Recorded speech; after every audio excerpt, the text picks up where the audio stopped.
Liu Yin, ano ba to? Hindi ko rin alam. Siguro, nung naglalaro siya sa school, na-aksidente lang. Hindi sinasadya ni Xiaobao yan. Ganun ba? Akala ko pa naman, tinusok siya ng karayong.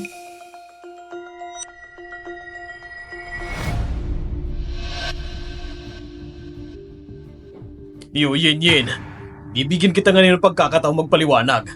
Talagang hindi ko alam. Maaaring nakagat siya ng lamok o insekto at nagkaroon ng allergy.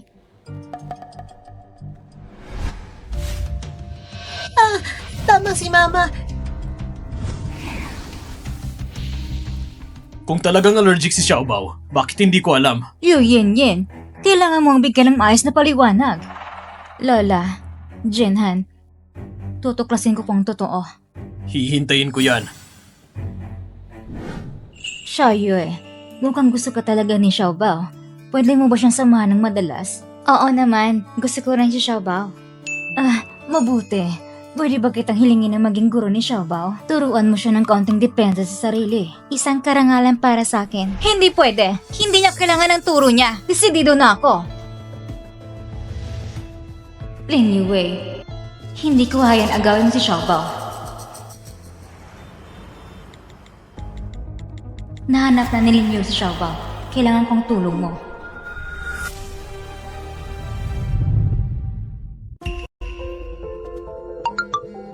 Nahanap na ni Lin Yue si Xiaobao. Kailangan kong tulong mo. Walang silbi! Li Yue, dahil humahadlang ka, huwag mo kong sisihin kung kakalimutan kong ating samahan.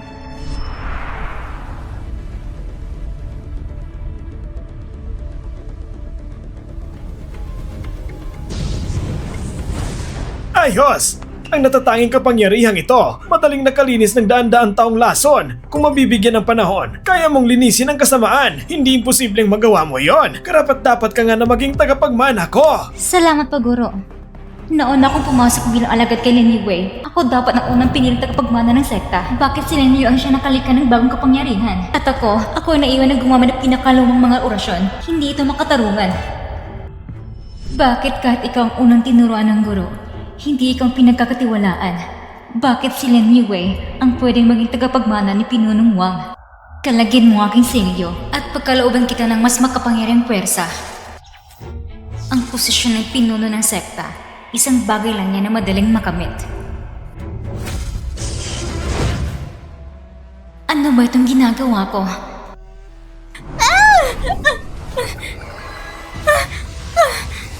Ito ay... Sinong nasa loob?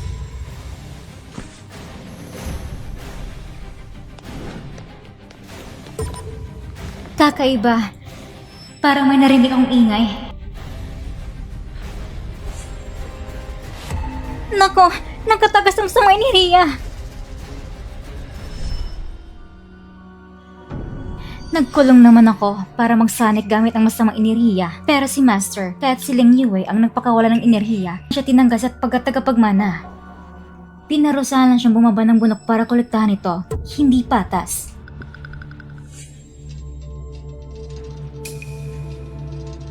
Dito, may naiwan na bakas na mahika si Lin Yue. Tingnan natin sa loob. Sabi ko na nga ba, akong kasama ni Mr. Jiang ng gabing iyon. Bakit ayaw mong maniwala? Naglilinis ng suit si Mr. Jiang. Posibleng lumitaw ka sa harap niya noon. Pero sabi ni Mr. Jiang, ang babaeng yon, tila hindi raw ikaw. Sa totoo lang, kayong mga Jiang, ayaw niyong managot. Nung gabi ngayon, pinilit lang ako ni Jiang Jinhang at iyon ang una kong beses. Paumanhin, ang pag-check ng CCTV ay para lang masiguro ang lahat. Anong gagawin ko? Baka natuklasan na nila na ang babae ngayon ay yung baloy na marunong magmahika. Sandali. Anong sinasabi mo? Lin Yue, pinura kong CCTV para mawalan ka ng koneksyon. At inaga ko pa ang kalahati mong kapangyarihan. Akala ko noon, wala ka ng lakas para makipag-agawan sa akin. Pero hindi ko akalain matatagpuan mo ang batang iyon. Ang kapangyarihang nasa katawan ng batang iyon, tangi ang aking masamang enerhiya lang ang kayang sumipsip at umangkin doon. Ikaw, kailanman, ay hindi mo na maibababalik ang kapangyarihan mo. Mr. Jiang, nagpadala na ako ng tao para mag-imbestiga tungkol sa nangyari nung gabing yon. 5 taon nang nakalipas. Ang pakitungo ni Liu Yanyan kay Xiaobao, hindi talaga gaya ng isang ina. Pinaghihinilaan niyo ba na ang babae ng gabing yon ay hindi talaga si Miss Liu? Pero sa CCTV ay malinaw na nagpapakitang siya lamang ang pumasok at lumabas sa room ninyo.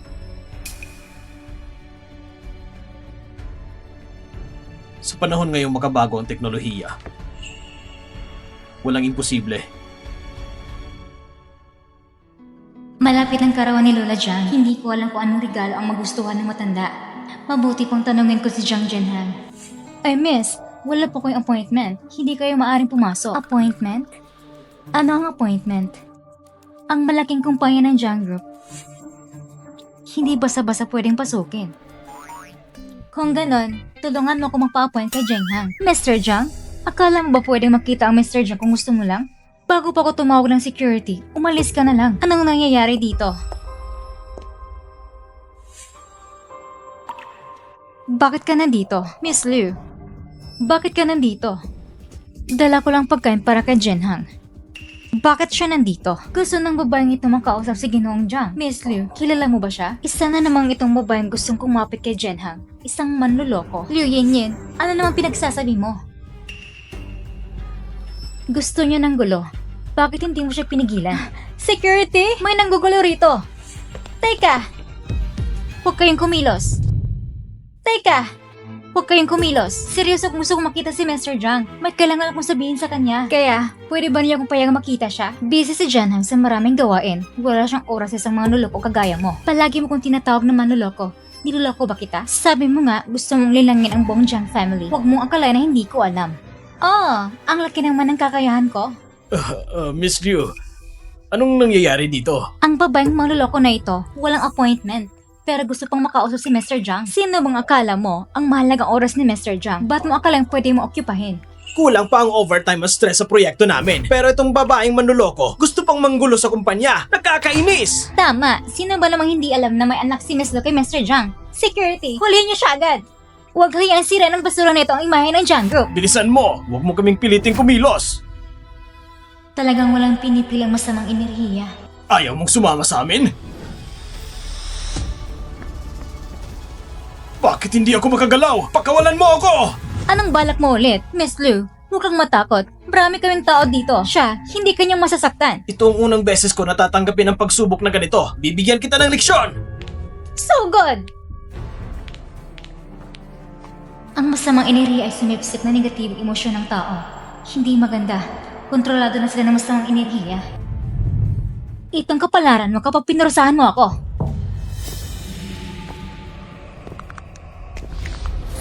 Langit at lupa, walang hangganan, masamang enerhiya, maglaho ka! Anong nangyari sa akin kanina? Naposes ba ako? Ako rin, gusto ko talagang sapalin siya kanina. Gagong bruha, anong ginawa mo sa kanila? Huwag kang mag-alala, tinulungan ko na sila mag-relax. Nung sinabi niya yon, parang gumanang loob ko at mas kumalma ako. Talagang may kailangan akong sabihin kay Mr. Jiang. Kaya, sino sa inyo ang pwedeng magpaalam sa kanya? Ito. Hinahalang mo si Mr. Jiang? Ano bang pwedeng dahilan mo? Parang gusto mong mag-imbento ng kasinungalingan para linlangin siya. Palabasin siya! Hindi niyo ba narinig ang sinasabi ko? Miss Liu, narinig mo ba? Hindi ka welcome dito sa Jiang Group. Kung hindi ka aalis, tatawa ko ng pulis. Bakit maraming taong nakapaligid? Anong nangyayari dito? Mr. Jiang, Bakit nandito si Miss Lin? May kailangan ka ba? dumating ako kasi... Mr. Jiang, nagpumilis yung makapasok. Ginamit pa niya mga kapangyarihan para manggulo dito. Anong ginagawa mo? Ano kaya ang kaya niyang gawin? Siyempre, ginagamit ang takot para mangapi. Mr. Jiang, hindi siya nagpa-appoint, pero gusto kanyang makita. Sinunod ko lang ang proseso ng kumpanya na dapat magpa-appoint muna siya. Tama ba? Opo, Mr. Jiang. Ganun ba? Walang nangyaring nakakasira sa imahe ng kumpanya. Ikaw ang front desk ng Jiang Group. Panatilihin mong maganda ang imahe ng kumpanya. Yan ang trabaho mo. Pero kung gusto mo talagang tagasunod ni Liu Yanyan, ihain mo na ang resignation letter mo. Mr. Jiang, hindi ko sinasadya. Bigyan mo pa ako ng isang pagkakataon. Pakiusap, tulungan mo akong magsalita. Hindi ko pwedeng mawalang trabahong ito. Mr. Jiang, baka naman... Liu Yanyan! Tigilan mo yan. Lite. Opo. Pakiusap. Mukhang walang masyadong halaga si Miss Lu sa puso ni Mr. Jiang. Mas mabigat pa si Miss Lin.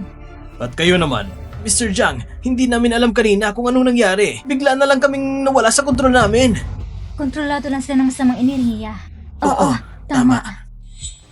Lahat ng narito, aayusin natin ang bawas sa bonus ngayong buwan. Jiang Zhenhan, sobrang paborito mo talaga. Bakit si Lin Yue ang palaging napapapakinggan? Miss Lin, tungkol kay Liu Yanyan, humihingi ko ng paumanhin. Hindi lang isang araw, 2 araw na nilalabanan niya ako. Zhenhan, ilang beses na siya nakikialam sa relasyon natin. Paano mo ito nagawa sa akin? Relasyon? Hindi ko maalala kung kailan tayo nagkaroon ng relasyon. At saka, ang babae nung gabing iyon, ikaw ba talaga? Paano mo kung masasangkot ng duda, pero wala akong kahit anong alaala tungkol sa'yo? Liu Yanyan, Uminom ka ng sobra ng gabing iyon, kaya hindi mo naaalala. sabihin mo nga, ano bang nangyari ng mga gabing yon? Nung gabing iyon, sobra kang lasing. Tapusin mo na. Ano ba ito? Pwede ko bang marinig ito? Parang nililikha mo lang yung kwento mo. Zhenhan, pinagdudahan mo ba ako? Nung gabing iyon, sa washing bar. Ayaw mo lang talaga ng managot sa akin. Sapat na ba ang mga nabigay ko sa'yo sa mga nagdaang taon? Magpapaimbestiga ako muli. Hindi mo ako pwedeng tratuhin ng ganyan. Ako ina ni Xiao Bao. Speaking of Xiaobao, ang pagtrato mo sa kanya ay talagang nakakaduda. Talaga bang naaalala mong anak mo ba talaga siya? Talagang anak ko siya. Sabihin mo nga. Nagpa-DNA test kami ni Xiaobao. Wala namang duda. Siya talagang anak ko. Master Jiang, nagdududo ka ba na si Li Yunyan ay hindi tunay na ina ni Xiao Bao? Mr. Jiang, 5 taon nang nakalipas. Lumabas na ang resulta ng investigasyon ng gabing iyon sa Haoxing Hotel. Mr. Jiang, 5 taon nang nakalipas. Lumabas na ang resulta ng investigasyon ng gabing iyon sa Haoxing Hotel. Ayon sa maraming pagsisiyasat, ang babaeng nakita sa iyong kwarto ay si Liu Yanyin lang talaga. Naiintindihan ko na. Pagkalipas ng 5 taon, hindi ka pa rin naniniwala sa akin. Siguro, sobra lang ang iniisip ko. Yung lugar na yon, Washing, parang pamilya ang pangalan. Baka naisip lang ko ng sobra. Kung wala ka ng ibang kailangan, pwede ka nang umalis. Zhengheng,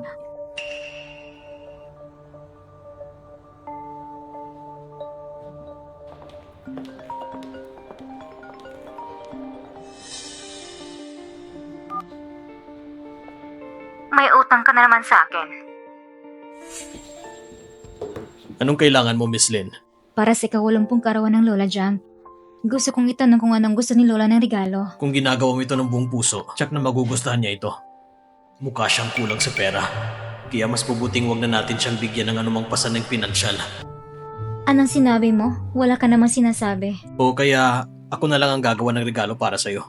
Hindi na kailangan. Hindi ba sabi mo, ang puso ang malaga? Ako na lang maghahanda. Uuwi na muna ako.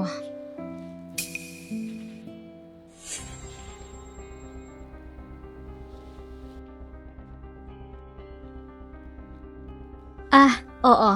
Payo ko sa'yo, ang lupa sa bidding na iyon, mas mabuting bitawan mo na agad. Sinasabi ko, malas ang lupa sa timog na lugar. Bakit naman malas? Intuition ko lang.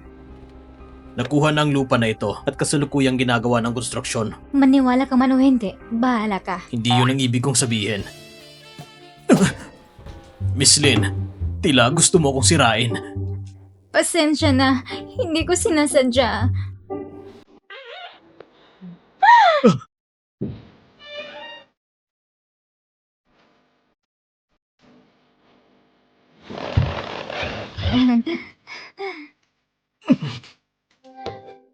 Ang amoy at pakiramdam nito, parang may pamilyang nadating. Kumusta ang pakiramdam mo dyan? Nakakabighani. Kanina lang, nasabi ko na ang tunay kong nararamdaman. May iba pa akong lakad. Uuwiin muna ako.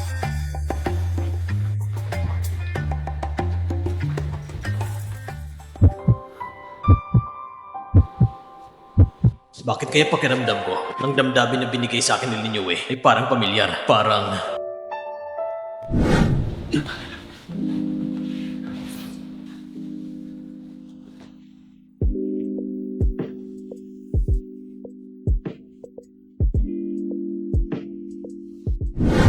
hindi tama to. Ang resulta ng investigasyon kanina, ang babaeng kasama ko noon ay walang duda na si Liu Yan.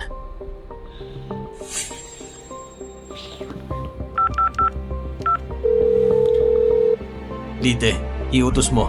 Itigil ang construction sa lupa ng timog na lugar.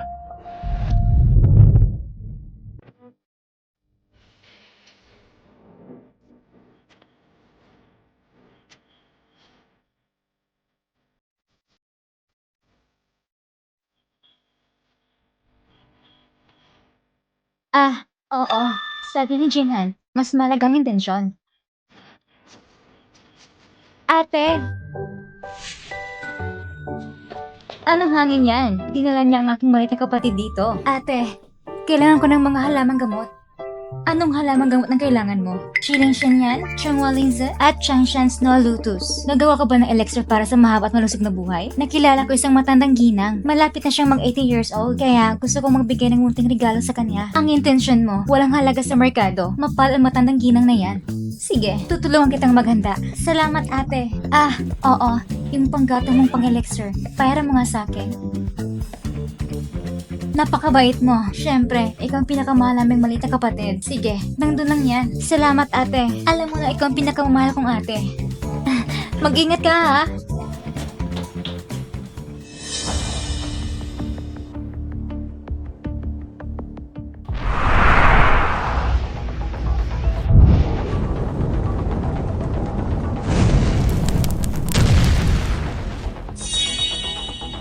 Tapos na itong gawin?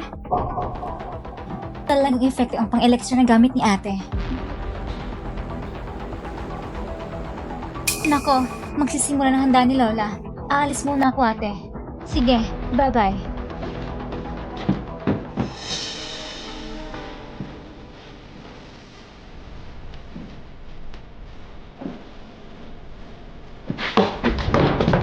Kahit ang masa sa paggawa ng elixir na ito, kailangan 77 araw para matapos.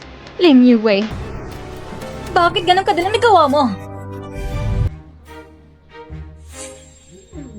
Miss, ipakita mo ang imbitasyon sa handaan.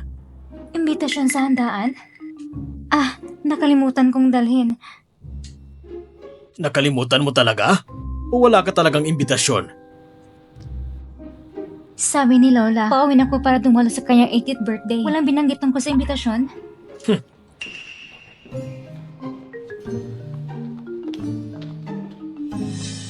Sinasabi ko na nga ba, nandito ka lang para kumain at uminom. Tignan mong ibang mga bisita. Ano naman yung suot mo? Hindi naman sinabi na kailangan mong maganda ang pananamit. Hoy, anong nangyayari? Walang imbitasyon na itong dalaga, pero gusto pa rin siyang makipasok sa handaan ng matandang ginang Jiang. Inimbitahan ako ni Lola Jiang. Kung hindi kayo naniniwala, tanungin nyo. Bago lang ito sinabi ni Miss Liu, nabantayan ko ang isang dalagang babae na nagtatangkang magsalita. Baka gumawa siya ng gulo dito sa handaan ni Lola. Mukhang siya nga yun. Akala mo ang matandang Jiang ay pwede mo nang makita ng ganun-ganun na lang? Kung wala kang imbitasyon, wala kang karapatang pumasok dito. Palabisin niyo ang babaeng ito. Ha? Uy! Anong ginagawa mo? Pinagsasabi ko naman ng maayos, di kayo nakikinig. Sama-sama tayo magtanong.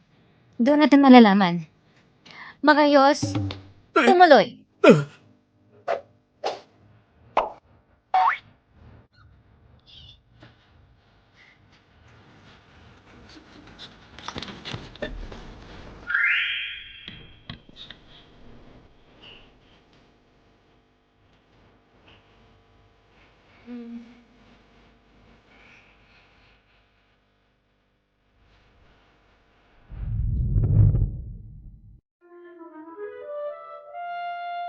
Pagkawalan niyo kami! Dadalhin namin kayo kay Ginang Jiang!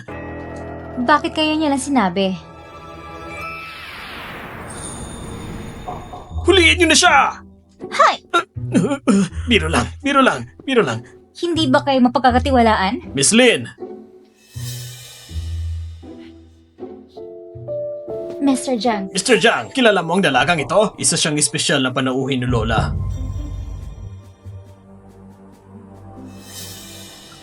Anong nangyari? Nagmamalupit ba sila sa'yo? hindi naman. Naitama ko na sila. pasensya na Miss Lin. Hindi namin agad nakilala ang halaga mo. Patawad.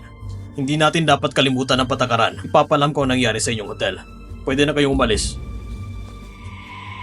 Pasensya na kung hindi kita naasikaso ng maayos. Walang anuman. Mr. Jiang, may nangyari po.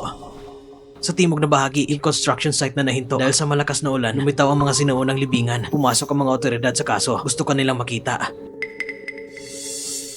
Miss Lin, may emergency ako ngayon. Kailangan ko munang umalis saglit. Ayusin mo muna.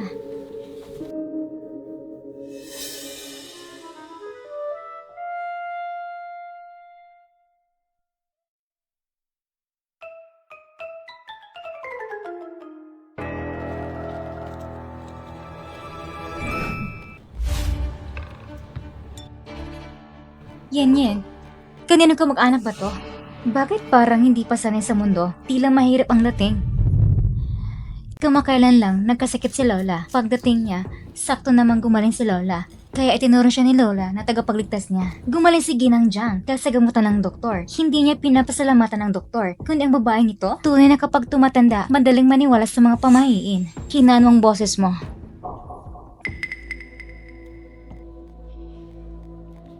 Si Lola Jiang, malina na tinamaan siya ng masamang espiritu. Anong panahon na ito? Pero naniniwala pa rin kayo sa ganitong mga bagay. Mga malililang na tulad mo, ang tanging nakakaya lang ay paligon ng mga salita ni Ginang Jiang. Ikaw, walang malapit na pamilya, nakasasama pa ng magulang, kamakailan, dahil nakadisturbo ka ng iba, ang pamilya mo ay nagkaproblema, di ba? Kung ayaw mong maniwala sa pamahiin, bakit ka pa may daladalang pagkaligtasang anting-anting? Mahirap ka na at manuloko ka pa? Itong bagay sa'yo! Ano bang ginagawa mo? Pwes ang binibining mo lang sa pamilya Zhang. Hindi mo kayang kahihinatnan! Nagmamayabang ka pa. Malapit nang bumagsak ang negosyo ninyo. Nasa pamilya Zhang ka. Ang biyayang iyan ay sobra kang pinahihirapan.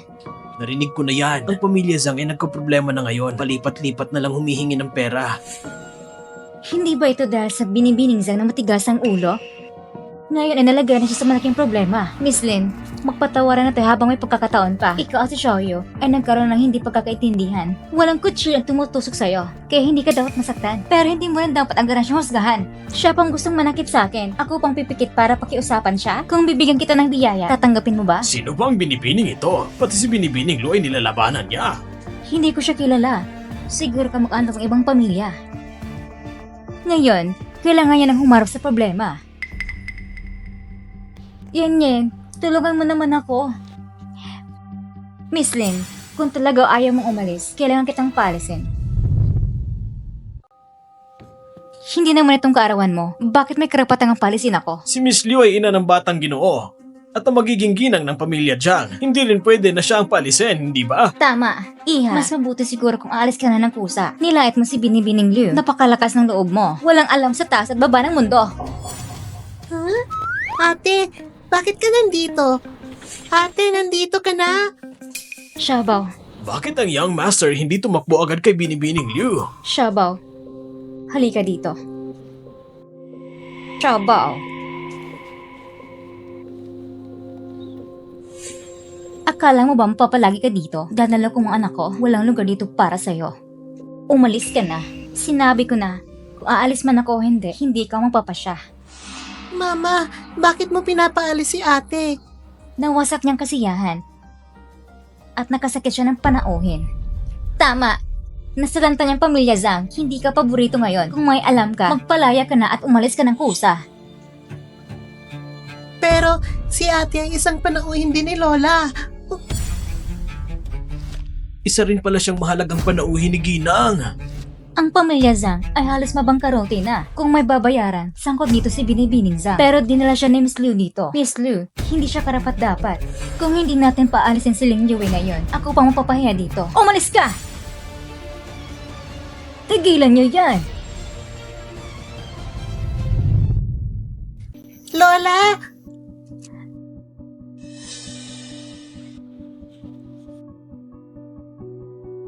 Lola, Liu Yan. Sino nagbigay sa'yo ng lakas ng loob na palayasin ang aking panauhin?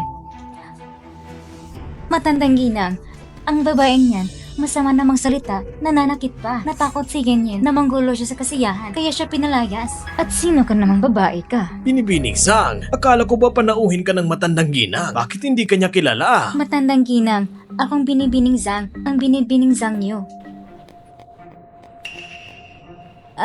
Oo. Siya ang binibining Zeng na malapit na mabangkarote. Napakalakas loob mo na apihin ang panauhin ko. Nasaan ang security? Palabasin niyo to. Matandang ginang. Ano pong magagawa ko? Palisin mo siya. Pinaprotektahan mo siya. Maghihinayang ka sa ginagawa mo. Pakawalan mo ako. Paalam na. Tingnan mo nga kung silang mga kaibigan mo. Ikaw rin, umalis ka na. Lola, anong sabi mo? Hindi pwede. Hindi ako papayag na paalisin. Kung aalis ako, paano pa ako makakapasok sa mataas na lipunan? At siyang matanda, si Jinhan at ang iba pa ay hindi nasisiyahan sa akin. Umaasa pa ako na dito sa kasiyahan ay makakabangon ako. Lola, si Binibining Zhang ang aakit sa akin. Nagkamali ako. Ara ito na yung kaarawan. Hindi mo ako pwedeng paalisin. Ako ang ina ni Xiaobao. Okay lang ba kung aalis ako?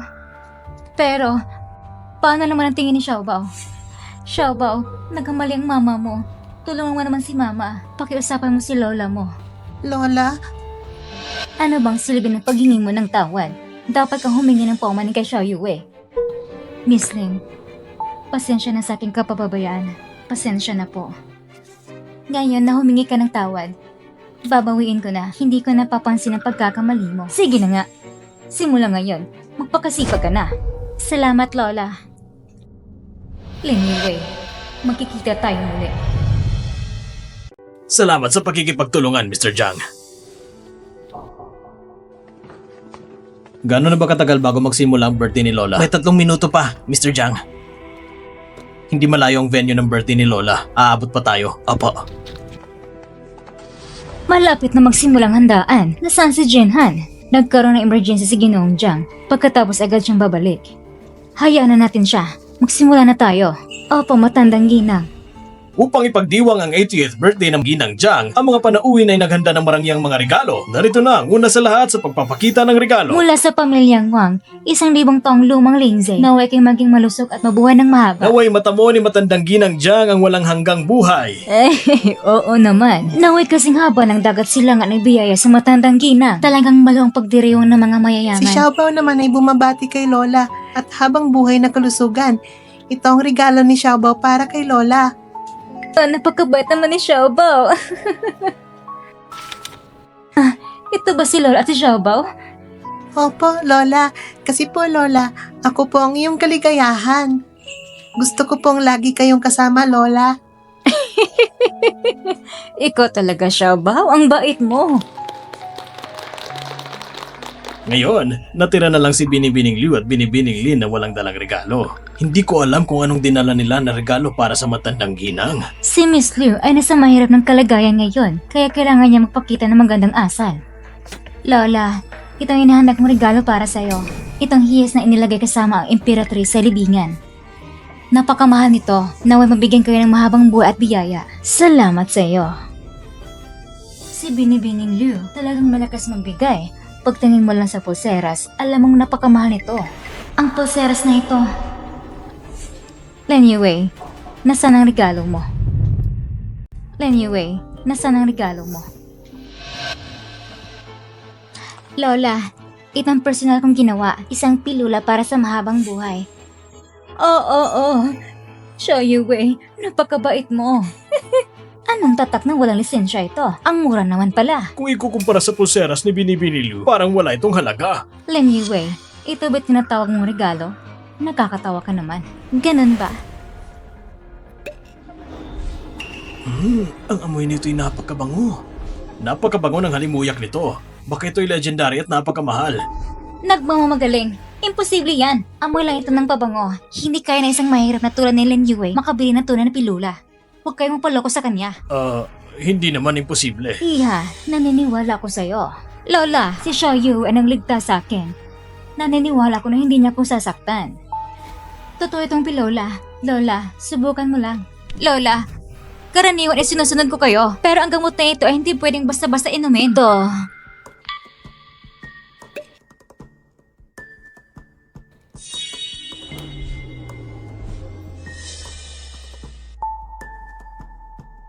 Lola! Ang pilola na ito, Tunay ngang kamangha-mangha. Ang kirot sa buong katawan ko. Nawala na. Shy Yue, salamat sa gamot mo.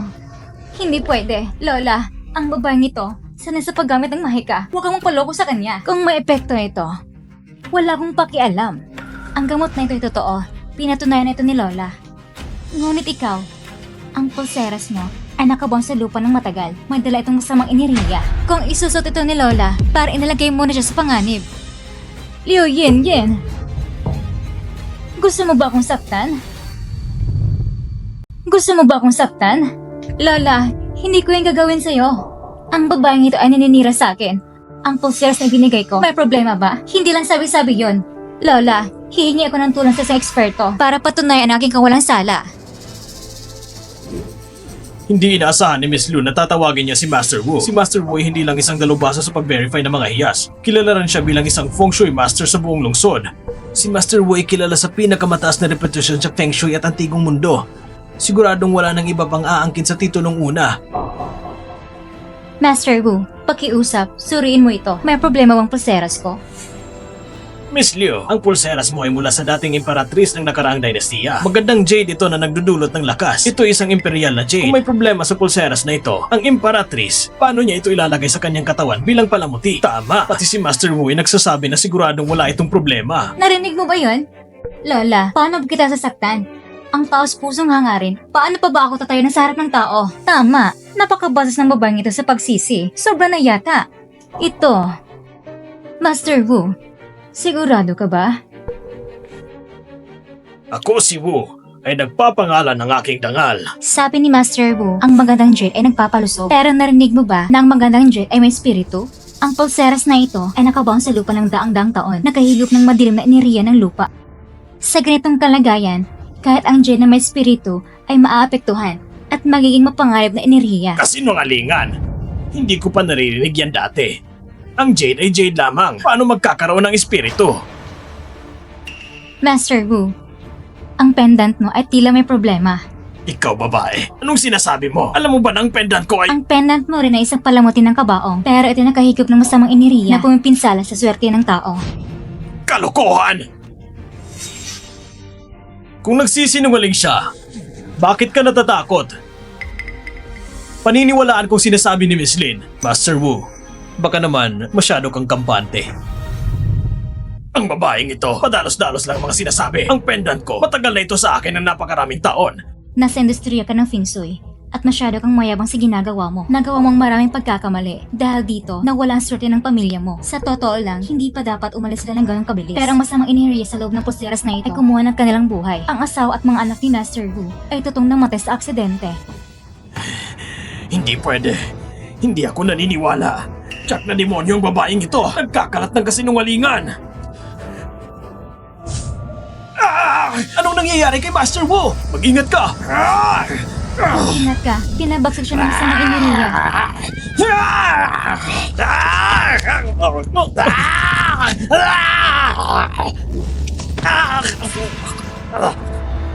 Langit at lupa, walang hangganan. Brother Jinhan, ang tunay na batas ng kalikasan. Masamang enerhiya, lumayas ka!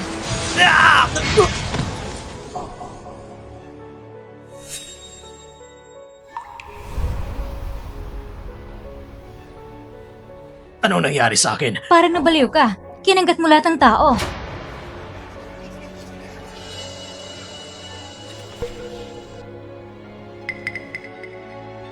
Hindi ko inakala na kahit na pag-aralan ko ang feng shui sa buong buhay ko sa huli. Ang halas na dala-dala ko pala ay napasukan ng masamang enerhiya. Hindi ko man lang napansin. At pati pamilya ko naapektuhan. Maraming salamat sa tulong mo, Miss Lin. Ako si Wu. Lubos akong nagpapasalamat sa iyo. Master Wu, ngayon, naniniwala ka na ba na may problema sa pendant at pulseras? Oo, hindi ko lang maayos na nakita. Itong mga bag ay nakabaon sa lupa ng maraming taon. Ang naging isa sila sa masamang enerhiya. Kailangan ng masira ang pendant at ang pulseras para mawalang sumpa. Ikaw, may gusto ka bang sabihin? Susundin ko ang lahat, Miss Lin. Itong pulseras ay binili ko mismo. Bakit mo ito sisirain kung gusto ko pa?